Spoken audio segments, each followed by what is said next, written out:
Wade Michael Page's belief in white power was tattooed all over his body, as this MySpace photo shows.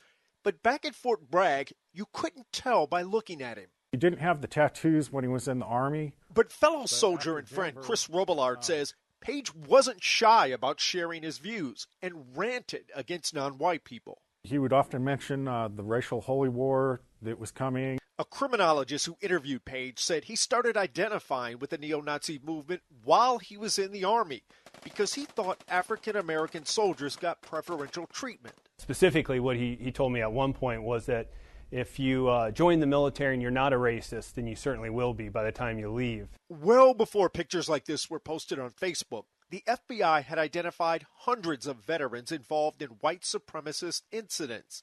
And federal investigators say small numbers of white supremacists have infiltrated most parts of the military. While Page was at Fort Bragg in 1995, 3 soldiers were caught and convicted of murdering a black couple outside the base. All were identified as neo-Nazi skinheads. The Army cracked down on racists in the ranks and kicked out dozens of soldiers. But the problem goes way beyond one base. Every major military installation, you will have at least 2 or 3 active neo-Nazi organizations actively trying to recruit on-duty personnel. TJ Layden would know. He's a former Marine and skinhead who says some military units ignore overt racism.